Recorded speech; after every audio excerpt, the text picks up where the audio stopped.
बिस्मिल्लाहिर्रहमानिर्रहीम, अस्सलाम वालेकुम। मैं हूं आपका होस्ट चौधरी इरफान ज़ेरा को स्पोर्ट्स जोन में वेलकम कहता हूं और आप देख रहे हैं T20 world cup special transmission. आज यूएसए का मैच खेला गया जी वेस्ट इंडीज़ के अगेंस्ट और 128 रन बनाए यूएसए ने पहले बैटिंग करते हुए और उन्होंने 10.5 ओवर में टारगेट को 1 विकेट के नुकसान पर चेज़ कर लिया। और ओबियसली बड़ा इंपॉर्टेंट मैच था यूएसए के लिए इस वर्ल्ड कप में रहना, बट उनका जो जर्नी है वो समहाउ ख़त्म हो चुका है और वेस्ट इंडीज़ के लिए भी बहुत इंपॉर्टेंट था आज की विक्ट्री, क्योंकि अगले वो दोनों मैच जीतते हैं तो वो वर्ल्ड कप में इंटैक्ट रख सकते हैं, सेमीफाइनल के लिए क्वालिफाई कर सकते हैं। डिटेल में बात करेंगे जी, हमारे पैनलिस्ट हमें ज्वाइन कर चुके हैं। सबसे पहले बात करें तो former test captain one and only Azhar Ali. अस्सलाम वालेकुम अजहर भाई। Thank you so much for joining ji. Azhar भाई भी ज्वाइन कर चुके हैं। अस्सलाम वालेकुम अजहर भाई। वालेकुम अस्सलाम। बहुत शुक्रिया आपका भी। Thank you. अजहर भाई और अजहर भाई दोनों से जानना चाहेंगे, अब इनका आना यूएसए का यही था कि इन पिचेस पे आगे वो स्ट्रगल भी करेंगे और शायद उस तरह की परफॉर्मेंस जो उन्होंने यूएसए में दी वो शायद ना दे पाए, बट जिस तरह पहले मैच में साउथ अफ्रीका के अगेंस्ट उन्होंने तगड़ा मुकाबला किया, कॉन्टेस्ट में पूरा मैच है, बट इस मैच के अंदर तो हमने देखा कि समहाउ वन साइडेड फेयर ही रहा। तो ओवरऑल परफॉर्मेंस को कैसे देखते हैं आप? देखिए, स्टार्ट उनका इतना बुरा नहीं था। आई थिंक अराउंड 12 ओवर्स उनका 13 ओवर्स के आसपास 88 रन थे और 3 ही आउट थे उनके। उसके बाद से इनका जो कोलैप्स हुआ है, स्पेशली रॉस्टन चेज ने जिस तरीके से टाई किया उनको आके इन द मिडल और विकेट्स लिए हैं स्पेशली लेफ्ट हैंडर्स की, तो वो ज़रा उससे उनको सेटबैक हुआ, वरना ये 150 155 तो आराम से वो कर सकते थे जिसकी वजह से आई थिंक कि मैच वन साइडेड लगा। और आई थिंक कि स्टिल आई बिलीव कि वो ऐसी क्रिकेट नहीं खेल रहे कि यार ये बिल्कुल ही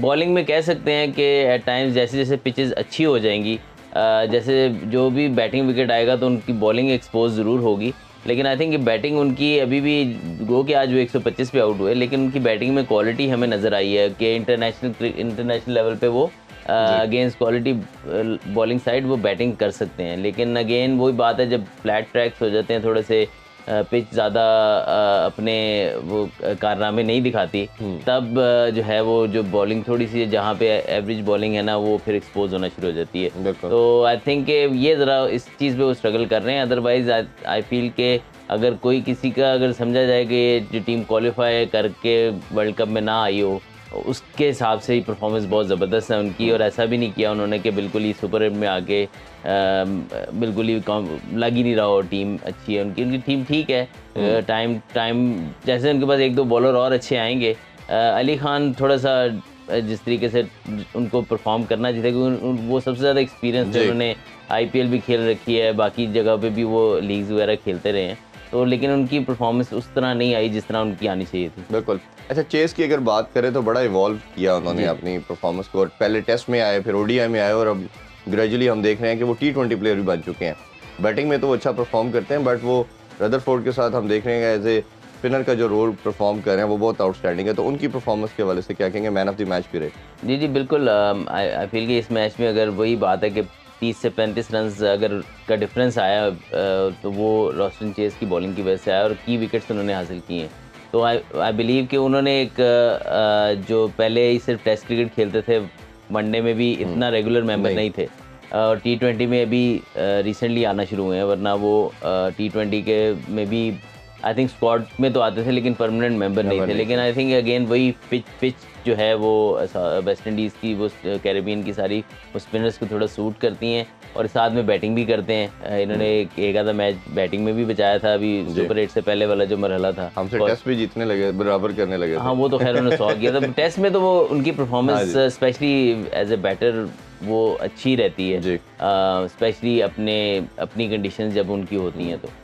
लेकिन बॉलिंग में ये है कि टेस्ट में ही इज़ अ बॉलर वो कैन जाए कि यार एक एंड से लगा रहेगा और विकेट्स ना भी ले, लेकिन बड़ा कंट्रोल है उसको। बैटिंग में उसकी कंट्रीब्यूशन टेस्ट में रहती है, लेकिन जो T20 क्रिकेट है उसके अंदर उनका ये जो है दोबारा से उन्होंने जिसको अपनी प्लेस को अर्न किया है और अब उसको परमानेंट बनाते जा रहे हैं आहिस्ता आहिस्ता। तो आई एम श्योर कि आगे जाके इन टूर्नामेंट में और इनका रोल अहम होगा और ये कंटिन्यू किया उन्होंने परफॉर्मेंस को आगे, क्योंकि बड़े इंपॉर्टेंट मैचेस आने वाले हैं। वेस्ट इंडीज़ का एक बहुत ही इंपॉर्टेंट मैच है अगेंस्ट साउथ अफ्रीका, वो सारों के लिए मेरा ख्याल है ये ग्रुप का बड़ा डिसाइडेड टाइप होगा कोई भी टीम अगर मैच जीती और अच्छे रन रेट से उनको कर देती है तो उसके चांसेस बहुत ज़्यादा हो जाएंगे सेमीफाइनल में। क्योंकि अगर देखा जाए इवन जो टीम हारेगी भी, स्पेशली अगर वेस्ट इंडीज़ हारता है वो तो बाहर हो जाएगा, लेकिन अगर साउथ अफ्रीका हारता है तो उसका डिफरेंस ऑफ लॉस बड़ा काउंट करेगा कि कितने डिफरेंस से वो हारेगा। तो आई थिंक अगर तो दोनों सूरतों में अगर मैच करीब होता है और साउथ अफ्रीका वेस्ट इंडीज़ इसको जीता है तब भी उसके पास साउथ अफ्रीका के पास चांस होगा इस टूर्नामेंट में रहने के लिए। लेकिन अगर वो लंबे मार्जिन से हार जाता है तो फिर रन रेट ऑब्वियसली बहुत मैटर करेगा। अजहर भाई अगर आपसे भी जानना चाहें तो वेस्ट इंडीज़ के माइंड में ये चीज़ थी कि रन रेट कहीं ना कहीं प्ले में आएगा और ये काउंट होगा, तो उन्होंने ना सिर्फ मैच जीता, 10.5 ओवर में चेस भी किया और शे होप की बात करें तो बड़ी खूबसूरत इनिंग खेली उन्होंने, 39 बॉलों पे 82 रन बनाए और अपनी टीम को एक अच्छा ठीक ठाक उन्होंने एज दिया रन रेट के पॉइंट ऑफ व्यू से। परफॉर्मेंस को कैसे एनालाइज करते हैं? इंटरेस्टिंगली शे होप सिर्फ सेलेक्ट ही इसलिए हुई थी क्योंकि ब्रैंडन किंग को इंजरी होगी थी। अगर उन्हें इंजरी ना होती तो शे लास्ट मैच में ये बार थे। हाँ, शे होप की सिलेक्शन नहीं होनी थी। और शुरू से ही वेस्ट इंडीज़ में जो उनकी वहाँ पे बड़ी डिबेट हो रही थी कि इनको ज़्यादा मैचेस क्यों नहीं दिए जा रहे। उन्होंने बहुत ही फैंटास्टिक इनिंग्स खेली और अपनी इनिंग्स से एक शुरू से ही एक उन्होंने प्रूव किया कि वो डिज़र्व करते हैं कि वेस्ट इंडीज़ की फर्स्ट 11 में हो। और साथ ही साथ अब ये ग्रुप इस तरह भी इंटरेस्टिंग हो गया है कि मैथमेटिकली अभी भी यूएसए क्वालिफाई कर सकता है। अगर यूएसए अपना आखिरी मैच हार दे, इंग्लैंड को हरा दे और साउथ अफ्रीका वेस्ट इंडीज़ को हरा दे तो फिर मैथमेटिकली पॉसिबिलिटी ऐसी है कि नेट रन रेट पे यूएसए भी क्वालिफाई कर सकते हैं। तो ये बड़ा अनलाइकली सिनेरियो, लेकिन इंटरेस्टिंगली मैथमेटिकली अभी भी यूएसए के पास ऑप्शन है।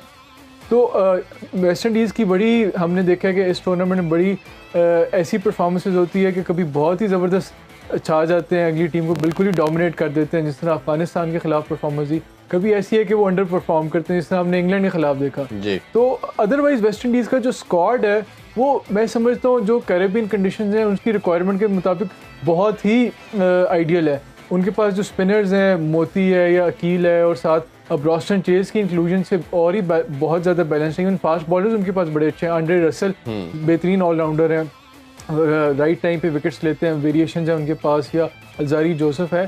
तो असल डिपेंड करता है कि वेस्ट इंडीज़ की बैटिंग किस तरह परफॉर्म करती है। वेस्ट इंडीज़ की बैटिंग हमेशा से ही पिछले 3-4 सालों से तो ऐसी है कि अगर कोई उनका बल्लेबाज खड़ा हो जाए तो वो अगली टीम की बॉलिंग को बिल्कुल तबाह कर देता है। जिस तरह हमने उस दिन पूरन को देखा, हमने इस दफ़ा शे होप को देखा, या माजी में हम देखते रहे ब्रैथवेट से परफॉर्मेंसेज आती रही हैं, या रसल है। ये इस तरह के खिलाड़ी हैं कि ये अगली बॉलिंग लाइनअप को ऑन द रोन जब खड़े हो जाएं तो बहुत ही डोमिनेट करते हैं। क्रूशली अगले मैचेस में इम्पॉर्टेंट ये है कि ये आगे जो दूसरी अपोजिशन की बॉलिंग लाइनअप है वो इनके बैट्समैन को कैसे टारगेट करती है।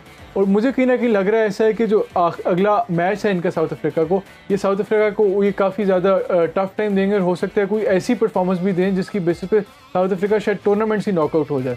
बिल्कुल, ये तो अब देखना पड़ेगा कि बड़ा इंटरेस्टिंग ये पूल बन चुका है, ग्रुप बन चुका है और उसमें क्या परफॉर्मेंस आती है। अगर भाई आज भी मैच खेला जाएगा, उस पर हम ज़रा बाद में बात करते हैं इंडिया का और बांग्लादेश का। लेकिन उससे पहले एक और टॉपिक है जिस पे कल थोड़ा सा हमने बात की, उस पर ज़रा डिटेल में आपकी राय चाहते हैं। वो सेंट्रल कॉन्ट्रैक्ट का है। सेंट्रल कॉन्ट्रैक्ट कुछ सालों से हम देख रहे हैं कि हर साल रिवाइज होता है और हर साल चलता है। लास्ट ईयर जब पाकिस्तान एशिया कप गया तो एशिया कप से पहले डिले हुआ सेंट्रल कॉन्ट्रैक्ट और 1-2 मंथ ये प्रलॉन्ग करता रहा। रीज़न यही थी ओबियसली के जो चेयरमैन मैनेजमेंट कमेटी थे ज़का अशरफ साहब, उन्होंने एक सर्टन अमाउंट जो इनकी फ़िक्स की, उन्होंने कहा जी ये तो हमें आती नहीं किसी तरह समझ, हमें ज़्यादा पैसे मिलने चाहिए। आई बिलीव कि लड़कों को पैसे ज़्यादा मिलने चाहिए, इन्हीं से क्रिकेट है, इन्हीं से सब कुछ है। बट ये इन्होंने अपनी मर्ज़ी करवा के 3 साल का कॉन्ट्रैक्ट करवाया कि अगर आपने हमें रखना है और तो आपने हमसे खेलना है तो ये पैसे देंगे आप, और वो 1 साल नहीं वो 3 साल के होंगे। बोर्ड क्योंकि खुद एट इस्टेब्लिश नहीं था, वो कमज़ोर बोर्ड था, बोर्ड तो कहने नहीं चाहिए बल्कि वो एक एड हॉक बेसिस पे ऊपर था। उन्होंने सारी बातें मानी। ज़का अशरफ साहब, इंद्री भाई भी इवन पाकिस्तान से ट्रैवल करके गए और ये सेटल डाउन हुआ। अब उसके बाद से आप सिर्फ एक सीरीज़ जीते हैं, वो आइलैंड की है, और कंटिन्यूसली आपको एशिया कप, वर्ल्ड कप और ये बाकी सारी चीज़ें आपके सामने हैं। तो अब ये बात आ रही है कि ये 3 साल का क्यों हो गया और इसको ख़त्म किया जाए 1 साल का, और ये रिवाइज़ करके इनकी कैटेगरी भी नीचे लाई जाए। इवन बाबर रिजवान की भी बात की जा रही है कि इन्होंने भी 1 साल में कोई ख़ास परफॉर्मेंस या विक्ट्री नहीं पाकिस्तान को दिलवाई, इनकी भी एक कैटेगरी नहीं बनती। एज ए प्लेयर आप क्या समझते हैं ये कितना डैमेज कर सकते हैं क्रिकेट को, और इसका सलूशन एज ए जनरल, मतलब प्लेयर के अलावा भी बोर्ड के पार्ट पे कि बोर्ड क्या ब्लैक में लड़कों से होना चाहिए, नहीं होना चाहिए, अगर नहीं होना चाहिए तो इसका सलूशन क्या है?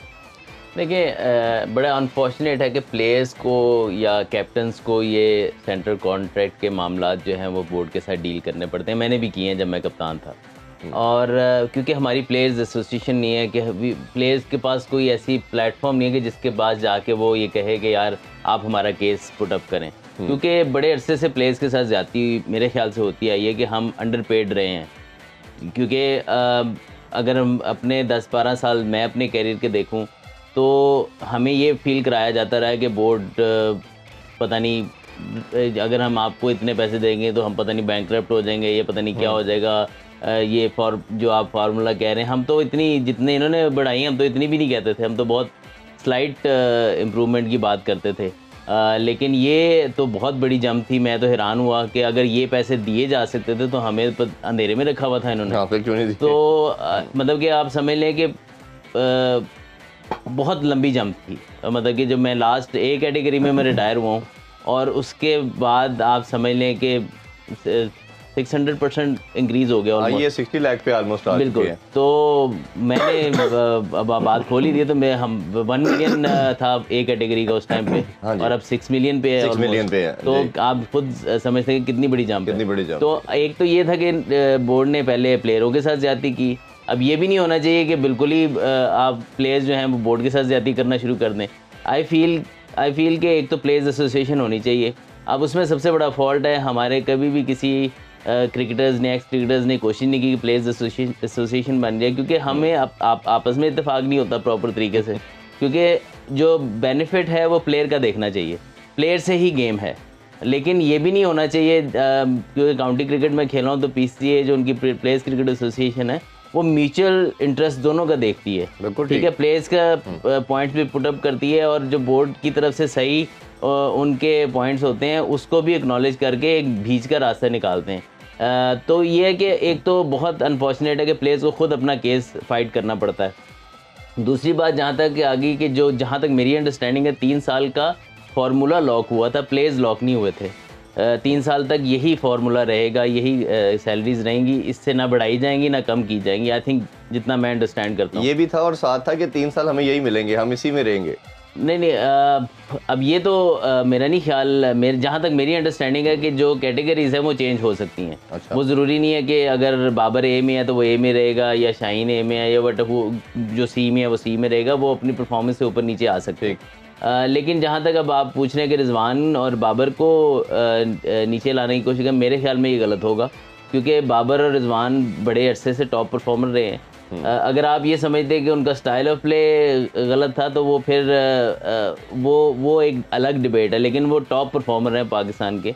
अब एक वर्ल्ड कप हारने की वजह से उनको अगर आप अनलेस के देयर इज़ अनदर कोई अदर इशू है और आपके पास रीज़नेबल उसकी आपके पास एविडेंस है जिसकी वजह से आप उनको डिमोट कर रहे हैं तो वो अलग बात है।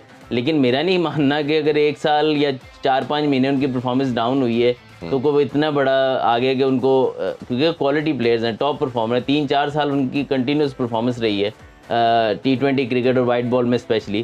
तो आई फील कि ये ज़्यादती होगी अगर उनको डिमोट किया जाता है या किसी भी ऐसे प्लेयर को जिसका 1 या 2-4 महीने ख़राब गए हो, 2-3 सीरीज़ें ख़राब गई हो, ये प्लेयर्स के पार्ट एंड पार्सल है। लेकिन अगर वो majority of the time top performer रह रहा है आपका, तो आई थिंक कि उसको 1 साल और देना चाहिए। अगर उसमें भी उसकी परफॉर्मेंस ना आए फिर उसको डिमोट करें या इवन कॉन्ट्रैक्ट नहीं देना ना दें। अच्छा, इसमें ये भी कहा जा रहा है अदर भाई कि ये जब सेंट्रल कॉन्ट्रैक्ट लास्ट ईयर दिया भी गया तो ये जो सर्टेन एजेंट के बंदे थे जो उसके साइंड थे उनको कैटेगरी भी अच्छी मिली, उनको सारे कॉन्ट्रैक्ट मिले। जो जिन्होंने उस एजेंट के साथ साइन नहीं थे, ठीक है, उसको वो सारे उसमें लेकिन वही बात है, ये पहले जो कमेटी बनी थी उसने क्या किया उस मामले में, उसकी क्या इन्वेस्टिगेशन थी, उसकी कोई रिपोर्ट आई है अभी तक? ये अभी क्रिकेट बोर्ड को आए 4-5 महीने तो हो गए हैं ये वाले के, उन्होंने वो भी नहीं लाए, ये भी नहीं लाए। तो एटलीस्ट पहले कौम को पता तो लगे ना, जो लोग मैं भी कोई बात करूं मुझे भी पता लगे कि यार ये हवा में बातें हैं, कोई इसका ऑथेंटिक चीज़ है या वैसे ही है या बस बात चल रही है। अगर तो है फिर उस हिसाब से आप मैं बात करूंगा ना कि यार ये नहीं होना चाहिए, ये होना चाहिए। अभी आपने कमेटी बनाई थी, आप इन्वेस्टिगेट कर रहे हैं एज क्रिकेट बोर्ड और फिर उसका कोई रिजल्ट भी नहीं आता। फिर मैं और आप कहे कि यहाँ पे जी वो एक कंपनी है, ये है, वो है, हो सकता हो, लेकिन उसका कोई सर पैर निकले तो सही ना कि हमारे पास कोई एविडेंस बाहर आएगा यार ये चीज़ ऐसे वाकई थी या ये नहीं थी, ऐसे प्रोपेगेंडा किया गया था।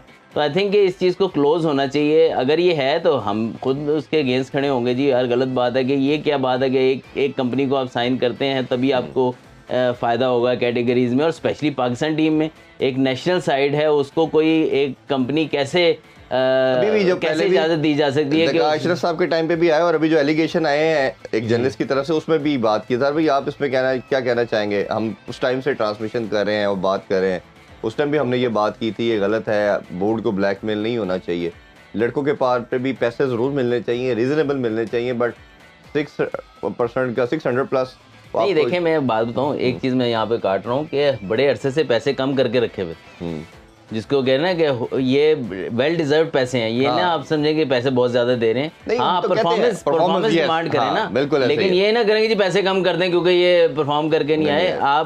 आप उनकी जगह परफॉर्मर ले आए ना, जो इंटरनेशनल एक एवरेज किसी प्लेयर की बनती है। ऑस्ट्रेलिया की टीम वर्ल्ड कप हार के आएगी या इंग्लैंड की टीम वर्ल्ड कप हार के आएगी या एक साल उनकी परफॉर्मेंस का, वो पैसे कम नहीं करेंगे, वो प्लेयर्स को चेंज करेंगे या प्लेयर्स को कहेंगे यार बेहतर परफॉर्म करो, उनकी कैटेगरीज नीचे ले जाएंगे। लेकिन आप एक पैसे अगर जेन्युइनली कितने सालों से आपने रोक के रखे हुए थे कि यार नहीं बढ़ाने नहीं देना प्लेयरों को हमने, अब ये सारे पैसे, देखिए मेरी बात सुने, जितने पैसे ये आते हैं प्लेयर्स की परफॉर्मेंसेस की वजह से आते हैं, ठीक है। अगर पीसीबी के अंदर जो पैसा है वो क्रिकेटर्स की वजह से है।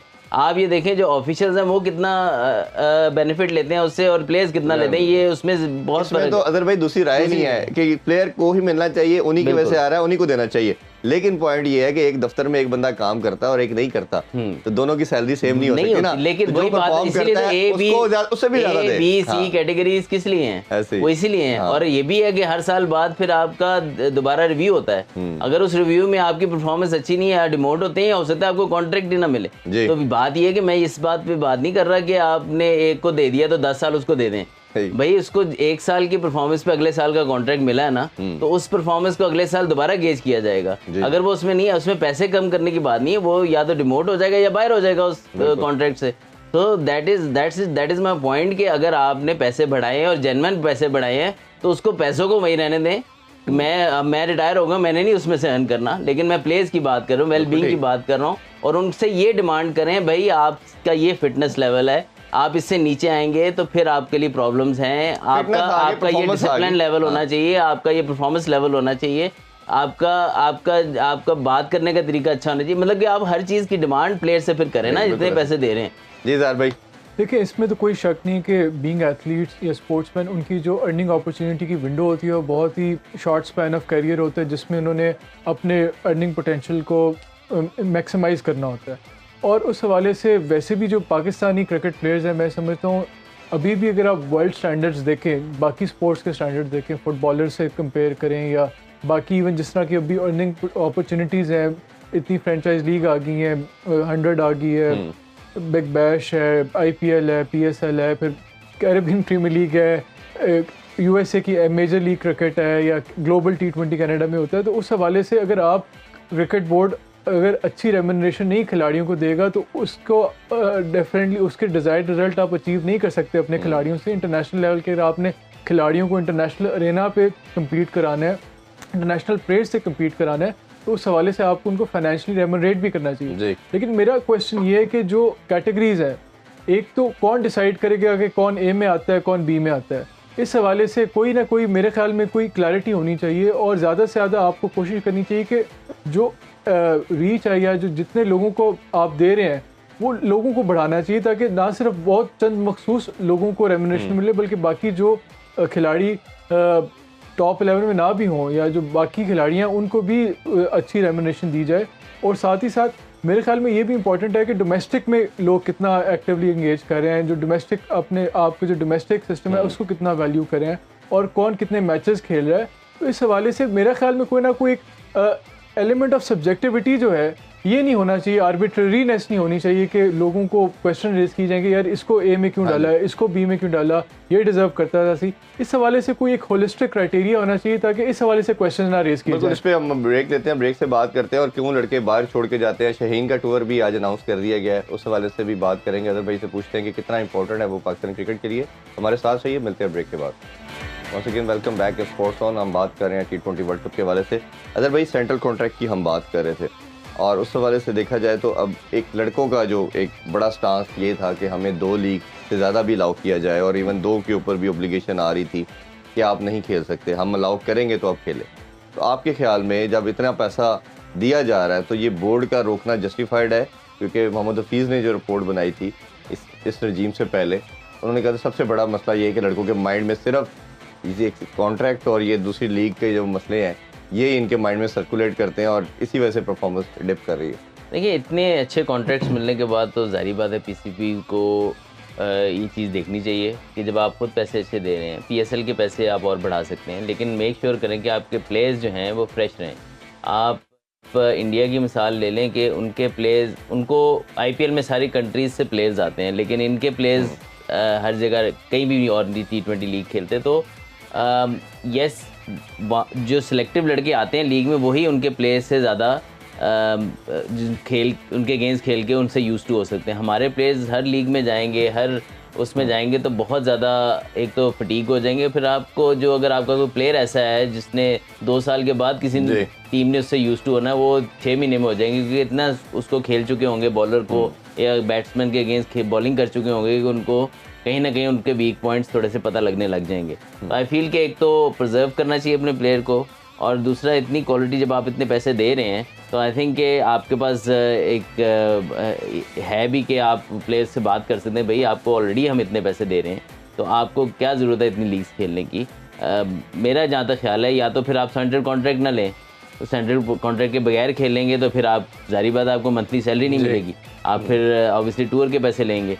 लेकिन अगर आपने सेंट्रल कॉन्ट्रैक्ट लिया है तो फिर आप हमारी मर्ज़ी से चलें, और उसमें ये ज़रूर है कि बिल्कुल ही ना फुल स्टॉप लगा दें, लेकिन ये मेक श्योर करें कि कभी भी कोई टूर्नामेंट करीब आ रहा है, कोई सीरीज़ इंपॉर्टेंट करीब आ रही है, तो आप पहले बताइए। होता क्या है, एनओसीज़ का क्या इशू होता है कि आप बहुत जल्दी कमिट कर लेते हैं प्लेयर के साथ। जब वो कॉन्ट्रैक्ट कर लेता है, जैसे भी उसामा मीर का आया है बूस्टर के साथ, वो T20 ब्लास्ट खेलना था, उन्होंने एनओसी मिली भी दोबारा कैंसिल कर दिया आपने, और वो ऑलमोस्ट मेरे ख्याल लैंड भी कर गए थे वहाँ पर, जी पहुँच गए थे। तो आई थिंक वो चीज़ गलत है। एक दफ़ा आपने दे दी है, फिर आप फिर बहुत गलत इंप्रेशन जाता है पाकिस्तान क्रिकेट बोर्ड का भी, कि यार जितना मैंने भी सुना कि यार बड़ा एट टाइम्स अनप्रोफेशनल आता है, बहुत डिले कर देते हैं, या फिर बात सुनी नहीं गई तो उन्होंने चेयरमैन साहब से कंप्लेंट की। बिल्कुल, आई थिंक बहुत ज़्यादा इंपॉर्टेंट है कि आपको अपने प्लेयर्स की फिटनेस को प्रिजर्व करके रखें और फ्रेश हो, ताकि टूर्नामेंट्स में, बड़े इवेंट्स में जाएं, बड़ी सीरीज़ में जाएं तो आपका प्लेयर फ्रेश हो। अच्छा, उसमें एक एक्स क्रिकेटर का मानना ये है, कई काफ़ियों से मेरी बात हुई, कि इसका सोल्यूशन ये है कि आप सर्टेन एक पूल बना दें, पैसों का बजट बना दें, कोई ऐसा मेन प्लेयर आपका जिसकी ज़रूरत है, जिसको आपने रोकना है, 1 या 2 प्लेयर को, तो उस अमाउंट के 50% ही चलें, फुल ना दें, 50% दे के उसे कहिए जी आप हमें नेक्स्ट सीरीज़ के लिए चाहिए, आपका ये कॉन्ट्रैक्ट है, इसको छोड़ें, आपको नेशन को, आपको नेशनल टीम को ज़रूरत है, तो आप ये हाफ आपको अमाउंट, मेरे ख्याल जो अमाउंट अब आपको मिल रही है, मेरे नहीं ख्याल इसमें ज़रूरत है। अच्छा। पहले जो पहले मैंने आपको बताया था ना, उसमें ज़रूर थी, बट आई फील कि नाउ अगर ज़रूरत पड़े तो वो भी आप कर सकते हैं, लेकिन आई फील कि अब इनफ पैसे इनको सेंट्रल कॉन्ट्रैक्ट की मद में मिल रहे हैं।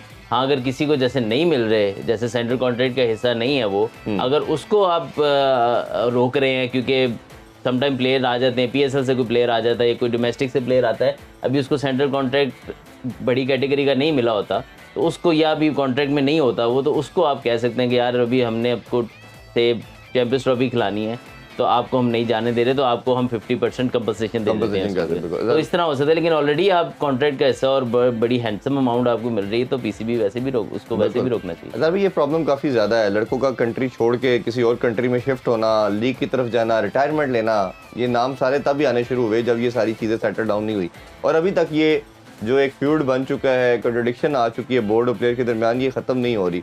तो आपके ख्याल में वे फॉरवर्ड क्या है इसका? देखिए, जो इकोनॉमिक कंसिडरेशन है खिलाड़ियों की, हमें उनको रिस्पेक्ट करना चाहिए। अगर कोई खिलाड़ी अपनी फाइनेंशियल सिक्योरिटी के लिए कोई ऐसे डिसीजन लेता है जो शायद हमें ना समझ आए, लेकिन अगर उन्हें लगता है कि अगर हम यूएस से जाके वहाँ ज़्यादा अर्न कर सकते हैं, तो उनको हमें रिस्पेक्ट करना चाहिए, क्योंकि जो भी है अगर फाइनेंशियल सिक्योरिटी फैमिली के पॉइंट ऑफ व्यू से, वैसे भी इकोनॉमिकली बड़ा इंपॉर्टेंट है। स्पेशली जिस कंट्री से हमारा डेवलपिंग कंट्री है, वहाँ वैसे भी इतने इकोनॉमिक स्टैंडर्ड्स या अर्निंग पोटेंशियल इतना ज़्यादा नहीं है, तो उसको रिस्पेक्ट करना चाहिए। लेकिन हैविंग सेड दैट, जो अभी सिचुएशन है, सबसे ज़्यादा इम्पॉर्टेंट ये है कि आप तो जो डोमेस्टिक आपका सिस्टम है उसको आप उस पे लोगों को वो मैंडेटरी करें। वो उसके दौरान आपको नहीं किसी को एनओसी देने चाहिए। जो आपका डोमेस्टिक सीजन चल रहा है उस दौरान आपने किसी को कोई एनओसी नहीं देना। दूसरा, जब आपके इंटरनेशनल टूर्स चल रहे हैं उस दौरान भी अगर कोई प्लेयर कॉल अप किया गया है इंटरनेशनल टीम के लिए, उसको भी एनओसी नहीं दिया जाना चाहिए। और अगर उसके अलावा अगर किसी को कोई अपॉर्चुनिटी मिलती है जब कोई टूर भी नहीं है और डोमेस्टिक सीजन भी नहीं चल रहा, उस पर मेरा ख्याल में थोड़ा बोर्ड का एक लिबरल स्टांस होना चाहिए। और इस पर जो काउंटर आर्गूमेंट ये है कि फिटनेस या वर्कलोड मैनेजमेंट के इशू होते हैं, लेकिन अगर मेरे ख्याल में अगर प्लेयर सेटिस्फाइड है, प्लेयर अच्छा खेल रहा है, he is in good condition, mentally अच्छा है, तो ज़्यादा टीम के लिए बेहतर परफॉर्म करेगा। लेकिन जिस तरह मेरे साथ ये सामने एग्जांपल है, रिसेंट बड़ी हारिस रऊफ की एग्जांपल है। वो बिग बैश खेलना चाह रहे थे, जब दिसंबर में ऑस्ट्रेलिया का टूर गया तो उन्होंने नहीं फिर स्क्वाड ज्वाइन किया। उस हवाले से उस पर मेरा ख्याल है सख्त स्टैंड होना चाहिए पीसीबी का, कि अगर कोई प्लेयर को वो कॉल करते हैं इंटरनेशनल ड्यूटी के लिए, उसमें रिफ्यूज़ल की ऑप्शन मेरा नहीं ख्याल होना चाहिए। उनको बड़ा आई थिंक सिंपल सी बात है कि जब आपको हैंडसम अमाउंट मिल रही है तो you should listen to the cricket board और जो उनका डिपार्टमेंट है। ठीक है, आप एज ए प्लेयर आप डिसएग्री कर सकते हैं, बट आई बिलीव कि अगर वो जो मेन आपका प्रायोरिटी होनी चाहिए वो पाकिस्तान टीम होनी चाहिए। उसके अंदर अगर आप देखें लीग छुट्टी भी आपकी तो नहीं, कौन सा आगे जाके आपको नहीं मिलनी है। ये सारे बहुत यंग हैं तो इनको लीग्स तो मिलती रहेंगी, लेकिन मेक श्योर करेंगे पाकिस्तान टीम को जब आपकी रिक्वायरमेंट है तो आप फिट हों 100% और अपने फुल पीक पे हों। ये ना हो कि आप बाकी जगहों पे खेल के आए और टायर्ड आउट हुए हों। जैसे लंका प्रीमियर लीग खेली प्लेयर्स ने, एशिया कप भी खेला, लंका प्रीमियर लीग भी खेली, अफगानिस्तान के खिलाफ सीरीज़ भी खेली, तो वर्ल्ड कप आया तो आप लोग बिल्कुल फिटिंग हो गए। ये सारा मैटर करता है। आज के मैच के बारे से बात करते हैं, बांग्लादेश और इंडिया की। इंडिया का हमने देखा कि अभी जो मोस्टली सक्सेस उन्होंने हासिल की है वो पहले बैटिंग करके की है। आपके ख्याल में अगर बांग्लादेश टॉस जीतता है तो उनकी बैटिंग को चैलेंज कर सकता है कि पहले खुद बैटिंग करके एक रीजनेबल टोटल लगाए और फिर अपनी बॉलिंग से उनको किसी तरह काउंटर करना चाहे? देखिए, कंडीशंस पे डिपेंड करता है। अगर तो कंडीशन चेज के, अगर वैसे सुबह का गेम है, पिच की कंडीशन हम यहाँ से बैठ के देख नहीं सकते। वटेवर जो भी आप उस कंडीशन में डिसाइड करें, आपको ऑस्ट्रेलिया के खैर टोन अच्छा सेट करना है जी। आपको अहेड जाना है गेम से, आप उनके खिलाफ कम बैक करना आपके लिए बहुत मुश्किल होगा। तो बांग्लादेश के लिए बहुत इंपॉर्टेंट है, चाहे वो बैटिंग करें पहले या बॉलिंग करें पहले। पावर प्ले में अगर बॉलिंग कर रहे हैं तो कोशिश करेंगे उनको रिस्ट्रिक्ट करें और विकेट 2-3 हासिल करें, ताकि एक मॉडेस्ट टोटल पे आप उनको रिस्ट्रिक्ट कर सकें, जिसको आप बाद में चेज़ कर लें। अदरवाइज़ जो है वो दूसरी ऑप्शन यही है कि फिर आप जो जिसको कहते हैं कि टॉप पावर प्ले अच्छा खेलें, लंबा स्कोर करें, ताकि फिर आप डिफेंड कर सकें। बिल्कुल। सॉरी, इंडिया मैं मिक्स कर गया ऑस्ट्रेलिया के साथ इंडिया। बिल्कुल सही है। इंडिया की परफॉर्मेंस भी देखें तो कोई ऐसा चल नहीं रही, बट अच्छी चीज़ ये है कि विराट और उनके रोहित शर्मा के बगैर भी वो रन्स कर रहे हैं और एक रीज़नेबल रन्स कर रहे हैं। बट फिर भी उनकी सक्सेस की जो रीज़न बन रहा है उनकी बॉलिंग बन रही है। बॉलिंग उनको जो भी टोटल मिल रहा है उसको डिफेंड कर रही है। बुमराह का कोई जोड़ नहीं है, वो इस टाइम बेस्ट बॉलर के तौर पे हमें इस वर्ल्ड कप में नज़र आ रहे हैं। बाकी भी तमाम उसको अच्छा कम्प्लीमेंट करें। तो आपके ख्याल में बांग्लादेश क्या ऐसा डिफरेंट आज कर सकता है? जैसे मैंने एक तो एग्जांपल दी कि पहले अच्छा टोटल लगा के, या उसके अलावा क्या स्ट्रेटजी होनी चाहिए आज? देखिए, अगर इंडिया को आपने हराना है तो you have to go all out attacking against them.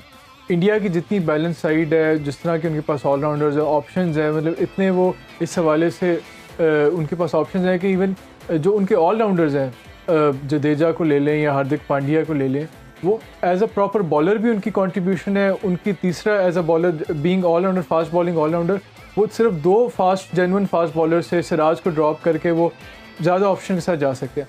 तो इंडिया को अगर आपने ट्रबल करना है तो एक ही ऑप्शन है कि आपने whether as a while setting a target आप अटैक खेलें। पहले भी हमने देखा है कि लास्ट वर्ल्ड कप हुआ था 2022 में इंडिया और बांग्लादेश का T20 का मैच बड़ा टाइट गया था और जो ऑलमोस्ट बारिश से पहले बांग्लादेश ने काफ़ी प्रॉब्लम्स क्रिएट की थी इंडिया के लिए, फिर वो बारिश हुई, इसके बाद टोटल रिस्ट्रिक्ट हुआ, तो उसके बाद इंडिया ने कमबैक किया। तो अगर आपने इंडिया को हराना है तो आपने अटैक करना है और उनको बैकफुट पर लेके जाना है। और इंडिया की हिस्ट्री भी यही रही है, अगर इनके अगेंस्ट आप अटैक करते हो तो ये स्टटर करते हैं, और वर्ल्ड कप की एग्जांपल भी हमारे सामने है। बहुत शुक्रिया जी आप दोनों का।